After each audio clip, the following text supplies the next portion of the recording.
Hiya. You might be looking for Mick's movie reviews, but we've changed to Mick's horror movies now.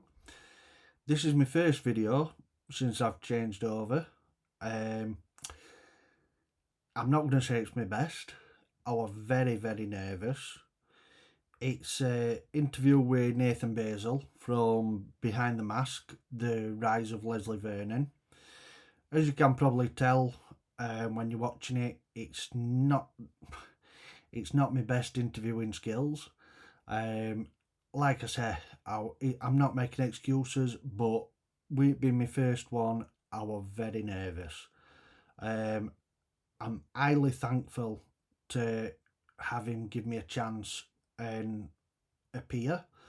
I just want you to know that since I've changed over, it really has ignited a fire underneath me. I'm really passionate about horror. I feel a lot better about doing it than just every movie. Even though I like all films, horror is definitely my passion.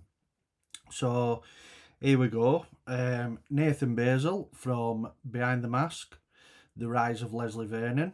And we're talking about the film, horror, and obviously the sequel. So enjoy.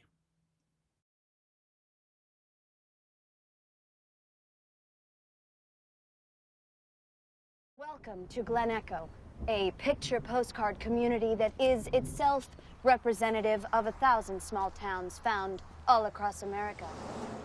But is there a brand of unspeakable evil set to shatter the serenity of this rural haven? The same brand of evil that has plagued a host of similar communities for the better part of 30 years. The stories are well known. At Crystal Lake, a madman named Jason Voorhees has killed dozens over the past 3 decades, leaving a devastated, deserted community, fearful of his next appearance. Here on Elm Street, in the suburban community of Springwood, a murderer's repeated attacks have left a psychological scar so deep, some insist that simply dreaming about him can kill you in your sleep. Excuse me, sir, hi. I was wondering if I could ask you some questions about your former neighbor, Frederick. And in Haddonfield, a prodigal son named Michael Myers has struck in a similar fashion on or near Halloween on at least 4 different occasions.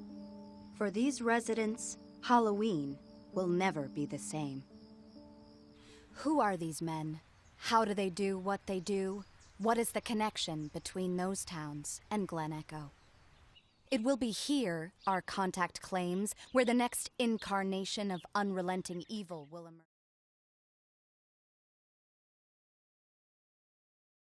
So hiya, this is Mick's horror movies, not movie reviews. We're over to the horror channel now. My first interview and my first video for now is with Nathan Baesel, from Behind the Mask, with the Rise of Leslie Vernon. It's absolutely amazing to have you on for my first interview, and welcome. 20 years since the film came out, and I can't believe that I've only just found it. Can you believe the rise that it's got in the last couple of years, the cult status, and our people are really enjoying it now? We've had a pretty slow burn the whole way through. So, yeah, people finding it and stumbling across it has been built into the DNA of why it's treasured by some folks, They are one of the few who know, It's like a special group that people can be a member of just by stumbling on something cool that nobody else knows about. Yeah, like I say, I saw a reel of it. It was of the start where Taylor's doing the first. Sorry, I'm going wrong with this. The first bit where she's doing her video and it's got the cameo where Kane Hodder and things like that going into the Elm Street house. That hooked me straight away. knowing that it was all the same universe and all the same, everybody was real and from the same. It just hit me straight away, and I knew I had to watch it. And as soon as I did, Leslie's one of the, how do I put it, one of the most likable serial killers I've ever seen. Especially in Slash, he's brilliant. And it really surprised me how good it was. I mean, it is one of the cleverest things that comes out of the film, that the twist with Leslie, where he's not really tracking the Virgin and things like that, and it's so clever, and it blew me away how clever it was. The whispers are though that there's going to be a sequel, and Oh, 20 years. it's more than a whisper. It's a shout now. It's Well, a that's what I like to hear. barrel-chested shout from the hilltop. Yeah, that's what I like to hear. I mean, it's moved on 20 years now, horror-wise. But are we talking the same sort of Leslie still idolizing, say, I don't know, Art the Clown or somebody like that now? Or is he still in the old school? Well, I don't think it's a reveal.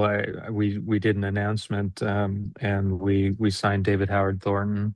Yeah, yeah, So uh, you can say that Art the Clown is represented in our film. We've in got David some Howard way. Thornton, and I'm really looking forward to having some scenes with him. I did a work with him. The film that I did after Behind the Mask was a project called 20 Years Later, and I think it was his first film, and it was a relationship that was established way back when, and now 20 years later, we're getting a sequel for Behind the Mask together, and he's going to be a part of it, which is pretty awesome way Yeah, that time has of turning up to be something cool. yeah. I think the difference is now he's one of the, in the original, you obviously had the cameos of Robert Englund, Kane Hodder, Zelda Rubinstein. She blew me away. That was the cameo that got me. As soon as I heard the voice, I knew before it went down to that was, You don't see her for 30 seconds or so. It's just that voice, and that's all you yeah, need to convey so much, and to turn a horror fan on. yeah.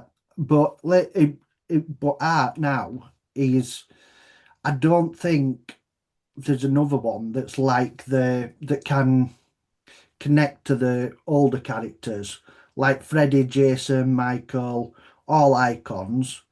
But now everybody seems to be just a one-hit movie. There's not a icon that links together like art. Um, Yeah, I think it's not even debatable that if you're looking for a present day horror icon, art stands, if not alone, then in yeah, very rare company, and certainly at the top of the heap. I think he'd cut down anybody who were outside of him anyway. So, but yeah, it's really exciting that there's going to be a sequel. I mean, you've lived as Leslie on obviously on two films now. Is there anything that you've taken away from the films that you could take into your real life? I mean, obviously not the bad parts, but is there like his fitness regime or um his intense stance on life, really, where he's just how can I put it, blinkered to one direction and that's it. Total concentration. Well, Leslie is intense because I'm intense. I drive a pretty intense ship, Is there and more of you in Leslie then than the other way around? no, no, no. It's equal parts. It's definitely a cooperation. there's a lot of cardio, especially, with this film coming up, wanting to make sure that I'm where I need to be. And Yeah, I've caught myself on many, many, many runs wanting to back off a little bit and going like WWLD, what would Leslie do? yeah. And I pour it on. So yeah, we have been working in cooperation with each other. Good. I mean, it's really interesting. I mean, I never thought that I'd be speaking to somebody like yourself about films that are in in my art that I can really get passionate about. And talking about Leslie, he's a really underrated slasher.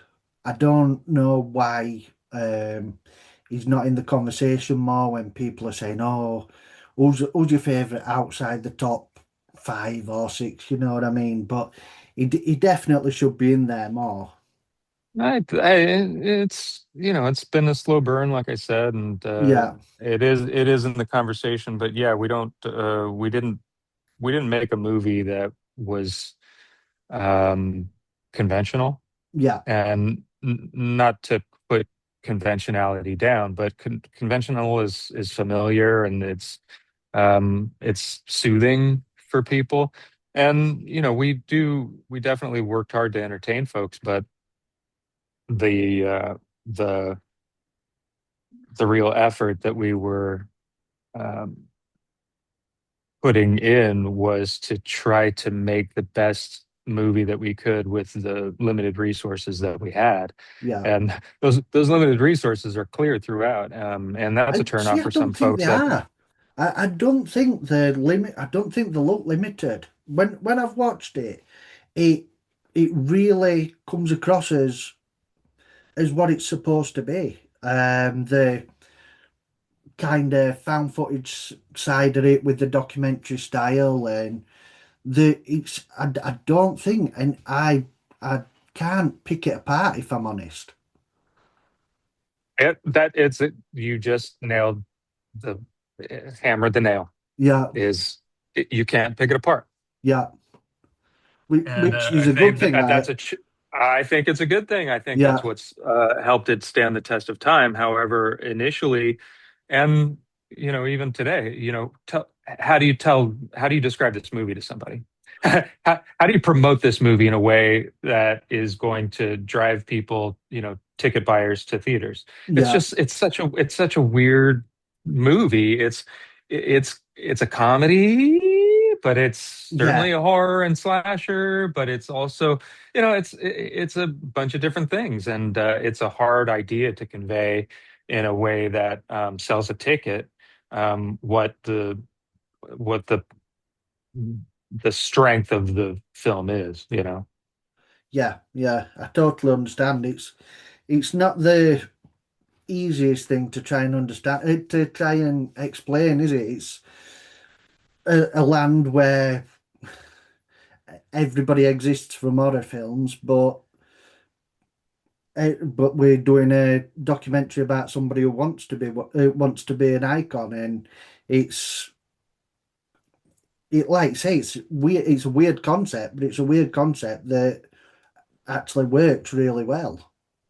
And so we're finding ourselves on the creative end of pre-production for a sequel, Yeah, and you better believe it's part of the conversation of like, how do we break through?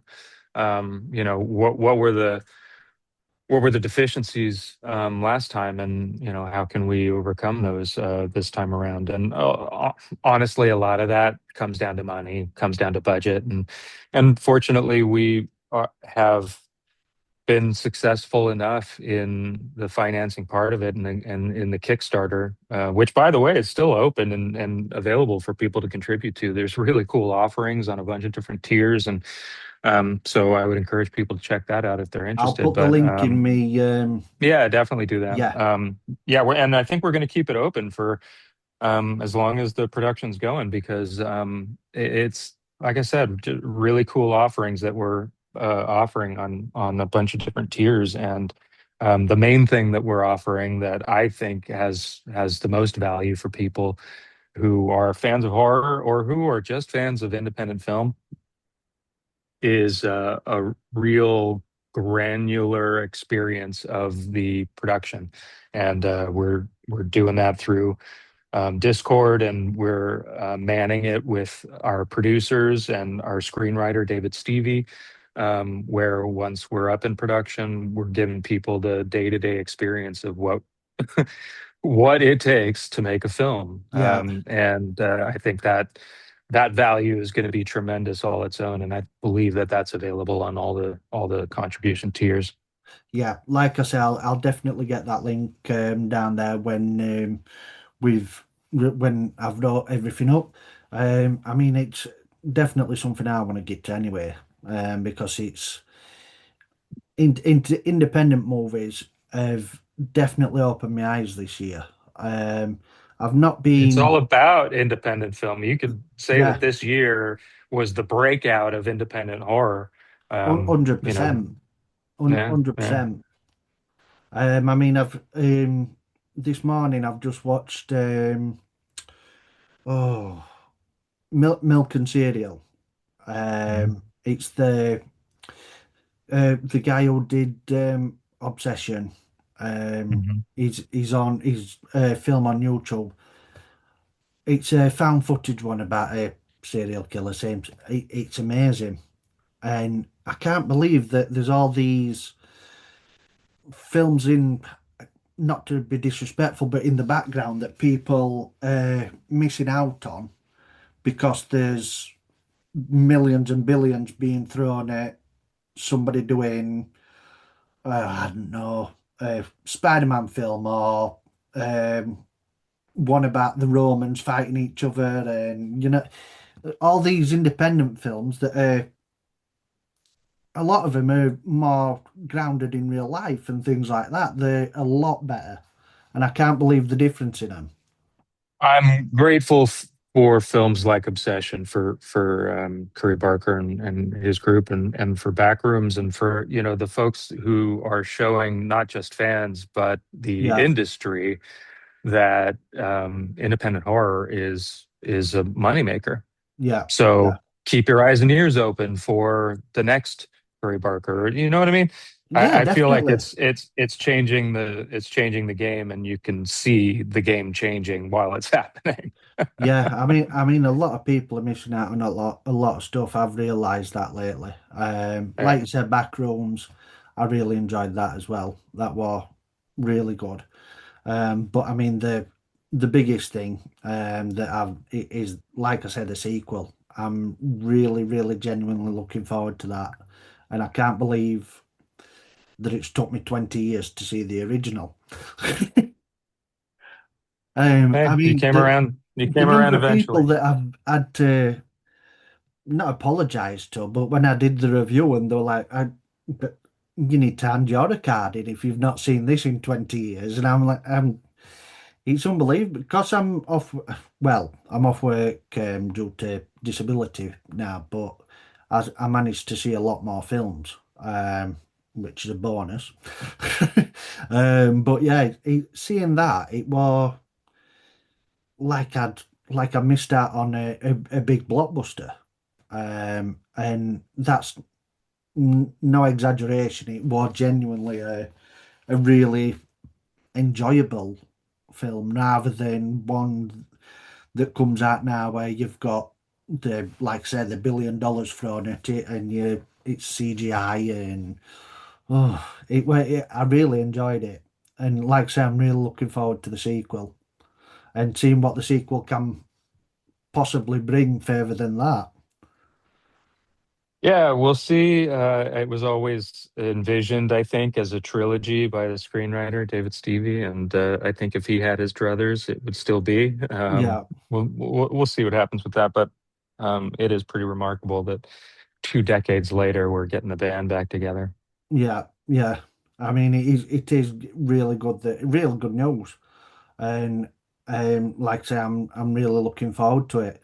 I mean, you spent 20 years answering questions about Leslie. Um, if there were one question that somebody could ask you, that nobody's asked you, what would it be? Mm.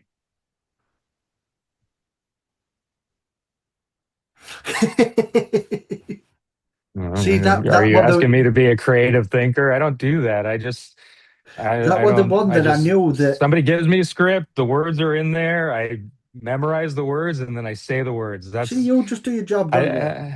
I don't have to Let's, think, and I'm a pawn, and yeah. that's the role I'm comfortable in. Well, that's all that matters.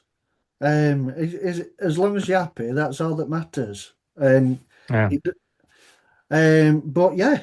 Anyway, I want to thank you for coming on. Um, it's been absolutely brilliant to have you on, especially for my first episode.